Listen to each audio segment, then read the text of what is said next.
regresamos a Territorio Comanche. Pero bueno, le cortamos la palabra hace rato a mi querida Vanessa. ¿Qué era lo que nos querías decir que era tan importante y trascendental, mi querida Vane? Pues platicar que evidentemente en este combate a la corrupción, pues bueno, en donde el gobierno federal ya está dando resultados, pues bueno, vamos a encontrar que no solamente a Rosario Robles, sino también a Juan Collado y también a Emilio Lozoya en Pemex, ¿se acuerdan? Que no, pues bueno, te encontramos que también sigue un listado grande, por ejemplo, en Banobras, con 491 millones de pesos que desaparecieron, luego también del Registro Agrario Nacional, ahí nada más fueron 447 millones, nada en la SEP, ¿no? Estamos hablando que son 278 millones, ahí falta en la educación, fíjate, ¿no?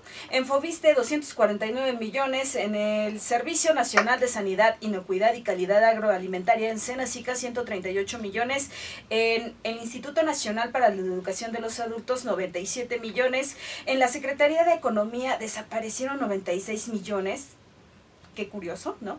Ahí en Comunicaciones y Transportes 52 millones y en la Secretaría de Agricultura 19 millones. Entonces, ojo, estos datos son reportes propiamente que obedecen de la Auditoría Superior de la Federación y son, ojo, resúmenes del 2013 al 2014. Entonces, tienen que responder propiamente Alfredo del Mazo Maza, quien es hoy gobernador del Estado de México, porque primo de Enrique Peña Nieto, claro, y uno de los, digamos, polluelos del grupo Atracomulco, mira, ¿no? Todos estos señores que no es casualidad que estuvieran en el PRI por tantos años, ¿no?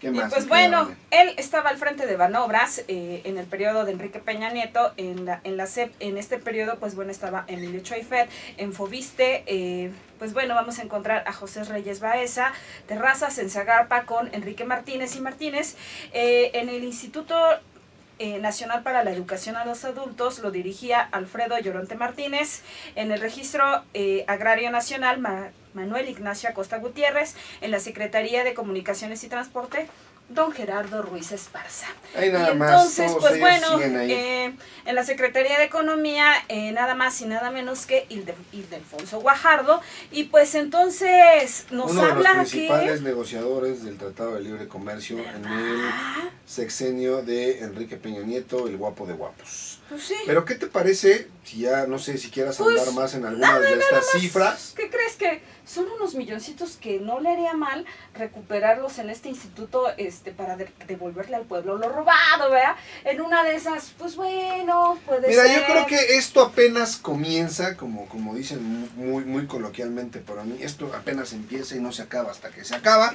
La realidad es que va a haber muchísimas cabezas que van a seguir saliendo y que van a rodar, porque esto es una telaraña de corruptelas del más alto nivel. La realidad es que ya se estaba planteando la posibilidad en una de las audiencias de Rosario Robles que Mitt y Enrique Peña Nieto, desde luego que están embarrados en todo esto, e insisto, Rosario Robles es la cabeza, es la punta del iceberg. Ella es quien está dando la cara. Debajo de ella hay muchísimos nombres, claro, muchísimos mandos medios, muchísima gente que está siendo encubierta por esta operación. Seguramente ya le dijeron, Chayito, aguanta vara, Morena no va a estar ahí para siempre y cuando salgas te va a pasar, ¿no? Si salió el Bester Gordillo, que no salga al rato Rosario Robles, aquí se perdonan por sexenios. Entonces, yo creo que el futuro, digamos, político de Rosario Robles depende en gran medida de hasta dónde pueda cantar. Y la realidad es que también tiene que ver en qué forma las investigaciones de la Fiscalía General de la República puedan dar con los responsables que siguen por ahí bastante libres, ¿no? Uno de ellos, el propio Mitt. Entonces, cabezas van a seguir rodando. Esto apenas está empezando a darse cuenta, como lo dijimos hace rato. Hay familiares de Rosario Robles. Hasta su hija Mariana Mauguel en una de esas la acompaña ahí en Santa Marta, Catitla. Seguramente, pero ya no como visita, sino como compañera de celda, ¿no? Les van a dar el privilegio de estar juntitas. Ella fue también presidenta del PRI Ciudad de México y ahí estuvo, y seguramente va a haber algo. Y me encanta escuchar las declaraciones del hermano. Ahora sí ellos pueden decir que todo es un complot. Ahora sí pueden decir que el Estado está en contra de ella y de su pobrecita hermana, que esto es un embate mediático y político y que es una cacería de brujas. Una Y ahí sí nadie dice nada, ahí nadie se burla, ¿no? ahí nadie dice, no, pero como si López Obrador decía, es que esto es un atentado por parte de la mafia del poder, todo el mundo se le iba a la cabeza. Pero como realmente no hay una, ¿cómo llamarlo? Por eso no me gusta tener, ¿cómo se llama? El WhatsApp abierto, porque a veces me distraigo muchísimo. La realidad es esa, ¿no? La realidad es esa, es que van a estar involucrados todos estos personajes y por el momento todavía no salen, pero producto de las investigaciones que van a seguirse dando, vamos a poder ver el futuro de todos estos individuos. Por lo pronto, ahí está guardadita Rosario y vamos a ver qué es lo que sigue, ¿no? Pues ojalá pero bueno, que nos den resultados, ¿qué te parece, mi queridísima Vanessa? Si hablamos de algo que me parece sumamente importante y que hace rato solamente lo mencionamos, el afán de Martí Batres por permanecer en la mesa directiva del Senado y la para decisión, garantizar propiamente los intereses provocó de Morena, ¿no? Dentro del Senado, porque acuérdate que si tú no negocias bien prácticamente los resultados en la mesa directiva, si tú no negocias bien que suba un tema propiamente a discusión, entonces eso no va a pasar. Mira, vamos a poner en números y centavos. Vamos a ver. La victoria moral del senador de Morena, Martí Batres, ¿no?, líder de bancada de ese partido, pues lo único que logró es que perdió 14 de sus legisladores aliados, ¿no? Eran 29 que habían votado por él y 15 se negaron a firmar la ratificación de Mónica Fernández como presidenta en el Senado. Mira. ¿No? Y pues lo único que está perdiendo es apoyo moral por parte de sus compañeros. El señor Martí Batres, la verdad es que no está a la altura de Ricardo Monreal por muchísimo. Es un señor que ni siquiera pudo terminar la carrera de Derecho en la Universidad Nacional Autónoma de México. Formó parte de los grupos estudiantiles, sí estuvo en la UNAM, pero la realidad es que terminó titulándose en esta universidad Humanitas o Humanitas, porque pues el tipo tuvo que ir a revalidar materias, porque el güey pues no pudo con la carrera en la universidad. Digo, no quiero demeritar su esfuerzo, pero pues la realidad es que no puedes cambiar un título de una universidad pública importante para irte a titular a una de las que están a un lado del metro, ¿no? Y yo entiendo que hay gente que estudia porque tiene esas carencias de no poder estar en las universidades públicas, pero bueno, quiero ser muy políticamente correcto porque va a haber banda que se me vaya a ofender con estos comentarios, pero hay carreras que literalmente dejan muchísimo que desear al momento de analizar los mapas curriculares, de darte cuenta de la calidad educativa que imparten en estos planteles, que desgraciadamente no son vistos como alumnos, sino como clientes, ¿no? Y pues al cliente se le da lo que pide, ¿no? Y te cobran exámenes, y te cobran titulación fast track, y no tienes que hacer ni siquiera tesis. Y la realidad es que lo único que quieren es tu billete, y la realidad es que cuando sales tienes un título que no sirve para nada, porque además ni siquiera tienen la preparación mínima indispensable para poderse ostentar como abogados o como cualquier carrera que ustedes quieran estudiar. Como lo señalas, ¿no? Inclusive uno de los grandes pedagogos, Paulo Freire, señala que propiamente obedeciendo a las reglas de este sistema se te refiere como un alumno o como un estudiante que debes de ser llenado como una vasija, ¿no? Una educación propiamente bancaria. Es decir, que nada más llegas, te sientas, te avientan todo el conocimiento, si es que te lo dieron, ¿verdad?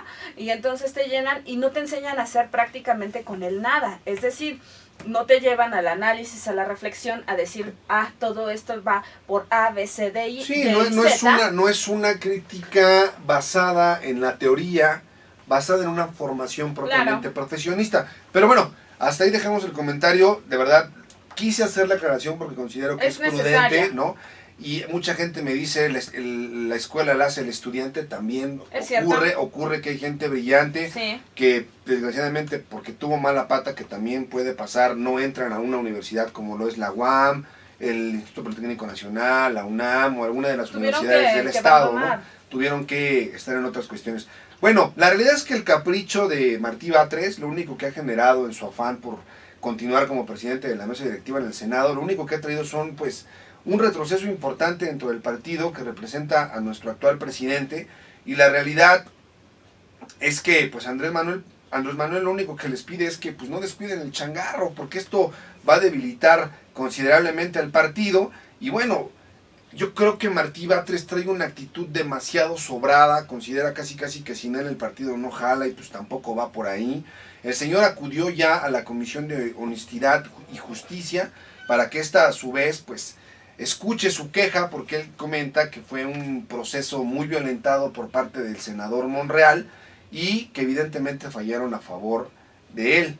En ese sentido, la Comisión de Asuntos del Senado, sin legitimidad, resulta que los senadores de todos los grupos parlamentarios ya le han dado su respaldo a Mónica Fernández como presidenta del Senado. Es decir, Mónica Fernández es, digamos, la que está siendo avalada por Ricardo Monreal. Así es. ¿No? Entonces el señor pues argumenta que fue un proceso violento y que no se respetaron y que no hicieron las cosas como se debían. Y la realidad es que ya todos cerraron filas con Ricardo Monreal y el que está quedando mal parado pues es nada menos y nada más que Martí Batres, ¿no? Martí Batres Guadarrama, que no pudo sostener básicamente la mesa directiva hasta el final, ¿no? Y pues bueno, no supo argumentar. Entonces el otro demostró colmillo. Pues bueno, así las cosas, ¿no? Dentro de una fractura propia en Morena. Y pues bueno, ya habíamos dicho acá, ¿no? Se van a quedar propiamente sin el gran líder que va a ser Oye, y mira, esta nota me parece importante hablando favor. de las universidades. Hay nada menos y nada más que 21 universidades estatales bajo la lupa por hacer contratos ficticios, bueno, por más bien contratar empresas fantasma, Mira, desviando nada menos y nada más que la cantidad de 5,000 millones de pesos del erario público. Por lo tanto, pues no dudemos que en cualquier momento van a empezar a salir los nombres de los peces grandes de todo esto, de este grupo involucrado en esta estafa. De los grandes rectores de las universidades, ¿eh? ¿Y quién crees que puede estar involucrado en todo esto? Chayito Nada Rupert. menos y nada más que... No. El exsecretario de Gobernación en el gobierno de Enrique Peña Nieto, el señor Miguel Ángel Osorio Chong. Y también evidentemente que tienen que llamar a rendir cuentas, porque no se da paso sin guarache, es a Luis Videgaray Caso, que es quien fue propiamente secretario de Hacienda y Crédito Público, porque si de dineros hablamos, primero tiene que autorizar Secretaría de Hacienda, porque es quien dice, a ver, yo requiero cuando se van a dar las partidas presupuestales, acuérdense que de los puntos más importantes en cuanto Cámara de Diputados se pone pero de manera directa a trabajar y se agarran con uñas y dientes, estamos hablando del último trimestre del año. Septiembre, octubre y noviembre, empiezan básicamente todos a decir, yo voy a necesitar tanto dinero para tal partida presupuestal, y entonces empieza la repartición propia de la lana. Entonces, quien destina esto, insisto, es Secretaría de Hacienda, y a quien le tienes que rendir cuentas es propiamente el secretario de Hacienda. Entonces, Luis Videgaray Caso tiene que rendir cuentas y decirnos, ¿qué crees? Que sí, ¿no? Y pues bueno, yo creo que volvemos. Nombres y gente involucrada del sexenio pasado va a seguir habiendo. Evidentemente, aparte no seas tan dura con Luis Videgaray, pues él iba a aprender. Acuérdate, él dijo que él iba a aprender y que pues le dieran chance, ¿no? Entonces, no seas tan cruel, digo, son tus excompañeros de partido también, Paredes. O sea, no actúes como la Robles, mi Paredes, tirándole tan gacho a tu gente. Sí, ¿verdad? La realidad es que hay que ser condescendientes con todos ellos porque, digo, yo no sé si esta parte del discurso mediático, y era lo que estábamos hablando hace rato, y vuelvo a hacer un paréntesis, la gente siempre se va con lo que es, digamos, trending topic, como se llama en esas cuestiones de Twitter, como diría Vanessa, ¿no? Todo lo que es tendencia, estas palabras que se utilizan actualmente, respecto a la nota o la forma en la que se interpretan los datos. A ver, señores, no se sientan analistas porque ven a López Dóriga. O sea, con todo respeto, no se sientan analistas porque ven Primer Plano o Contrapunto. O sea, sí son programas que tienen cierta, digamos, credibilidad en cuanto a aportar algunos números importantes, ¿no? Es cierto, la economía no está en el mejor lugar, totalmente de acuerdo, pero ahí está los pronunciamientos de los diferentes presidentes de los consejos empresariales que están apoyando al presidente. Si de verdad existiera una escisión entre el grupo empresarial, quienes han sido reconocidos públicamente por Arturo Herrera, el actual secretario de Hacienda y Crédito Público, donde los pone como los principales generadores de empleo, como iniciativa privada, el sector empresarial. Si el sector empresarial no estuviera haciendo su chamba y estuvieran realmente en contra de las políticas económicas del presidente, la situación sería distinta. ¿Sí? La realidad es que lo único que yo veo mal y que el presidente sí debería de redireccionar es esta cuestión de la refinería en Dos Bocas.